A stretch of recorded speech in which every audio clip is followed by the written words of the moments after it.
Ei, você, chega mais. Você quer saber o que é um acordo de sócios e como isso pode agregar um valor inestimável para a vida do seu cliente? Então fica até o final desse vídeo e não sai daí. Roda a vinheta aí, editor.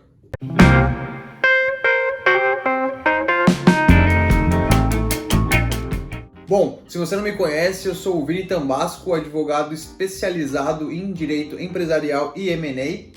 Se você não sabe o que é M&A, tem um vídeo aqui no canal que eu já fiz sobre isso, dá uma olhada lá depois, ficou bem legal. Se você gostou do tema de hoje, já deixa seu like e também se inscreve no canal, tem um botão vermelho ali, subscribe, no canto inferior direito, onde eu tô apontando, beleza? E no vídeo de hoje eu vou te explicar o que é um acordo de sócios, quais tipos de empresas que podem ter as principais cláusulas e como esse tipo de contrato ele pode salvar a vida do seu cliente ou, ao menos, evitar muita dor de cabeça no futuro. Então, não sai daí. Bom, a primeira coisa que você precisa entender é que acordo de sócios é um gênero do qual decorrem duas espécies, o acordo de cotistas e o acordo de acionistas. É uma espécie de contrato que regula a relação entre sócios de uma empresa. Então, se a gente estiver falando de uma sociedade limitada, a gente vai ter um acordo de cotistas. Já numa sociedade anônima, o nome é acordo de acionistas.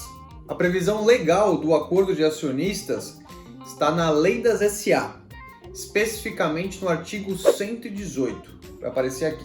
Embora não tenha uma previsão legal no Código Civil regulando essa questão para as limitadas, a possibilidade de um acordo de acionistas na limitada é totalmente pacificada, mas é indicado que você tenha uma cláusula de regência supletiva no seu contrato social pela Lei das SA, conforme está previsto no parágrafo único do artigo 1053. Beleza, mas o que especificamente o acordo de acionistas regula e qual que é a sua importância? Já vou te falar, mas antes já deixa seu like aí se você não deu ainda e se inscreve no canal também, beleza? Nos termos do artigo 118 que eu mencionei, o acordo de acionistas ele regula a compra e venda de ações, a preferência para adquiri-las, o exercício do voto e o poder de controle.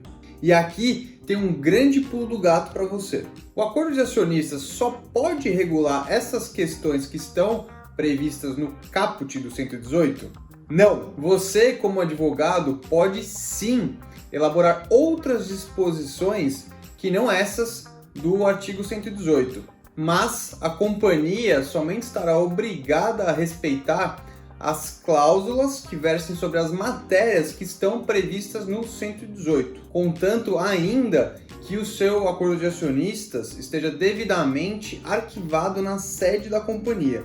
Isso é muito importante. Bom, no que diz respeito à compra e venda de ações, existem as seguintes cláusulas que são típicas de acordo de acionistas. A primeira é a cláusula de lock-up. A segunda é a cláusula de direito de preferência. A terceira é a cláusula de tag-along. E a quarta é a cláusula de drag-along.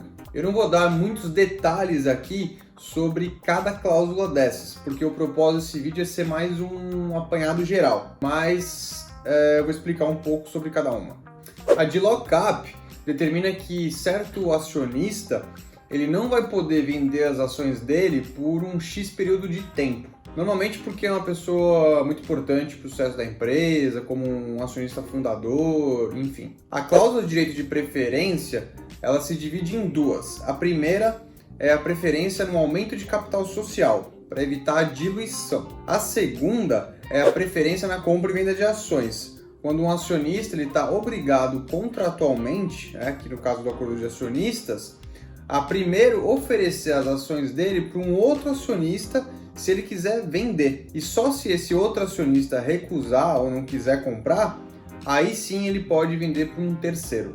A cláusula de tag-along normalmente é quando o controlador ele quer vender as ações dele, mas o minoritário tem um direito de venda conjunta. Ou seja, quem quiser comprar as ações do controlador vai ter que comprar também as do minoritário. Caso contrário, não tem negócio. Já a cláusula de drag along Normalmente é quando o controlador ele tem o direito de obrigar o minoritário a vender as ações dele caso tenha alguém que queira comprar a empresa toda, ou seja, 100% das ações.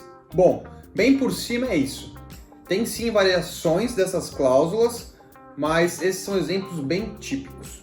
E bem rápido, se você ficar até o final desse vídeo, já eu vou contar um exemplo prático de como um acordo de acionistas pode salvar a vida do seu cliente. Então não sai daí. E voltando ao artigo 118, uma matéria que tem ali também é a questão do exercício do voto e do poder de controle. E como que acontece? A lei ela permite que um acionista ele se junte com outro acionista para unir forças e assim eles passem a votar em conjunto para determinadas matérias previstas e listadas ali no acordo de acionistas, como, por exemplo, eleição de administradores, operações societárias e reforma do estatuto, etc. Quando esses acionistas se juntam e mesmo assim eles não possuem ações suficientes para controlar a companhia, é o que a lei chama de exercício do voto. Já quando eles conseguem controlar a companhia, é o que está ali previsto como acordo de controle ou poder de controle. Lembrando que para assegurar o controle numa SA, você precisa de 50% das ações com direito a voto, mais uma. Com menos do que isso, dá para controlar também, mas só em casos muito específicos de controle minoritário, quando tem uma companhia com capital pulverizado. Tema para outro vídeo. Um exemplo de como um acordo de acionistas pode salvar a vida do seu cliente é quando ele tem mais de 50% do capital social, mas tem um comprador que só compra se for 100%.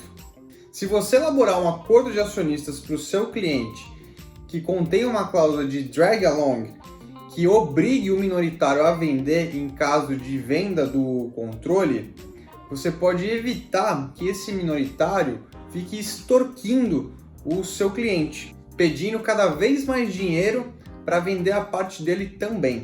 Ou seja, se não existe um acordo, o minoritário ele só vende se ele quiser. Então, o seu cliente que controla a empresa fica totalmente refém desse minoritário, algo péssimo, e inclusive eu já vi isso acontecer na prática. Bom, chega de conteúdo por hoje, deu sorte que eu acordei generoso, então já curte o vídeo aí, se inscreve no canal. Também não esquece de comentar uma sugestão para o próximo vídeo, beleza? Falou!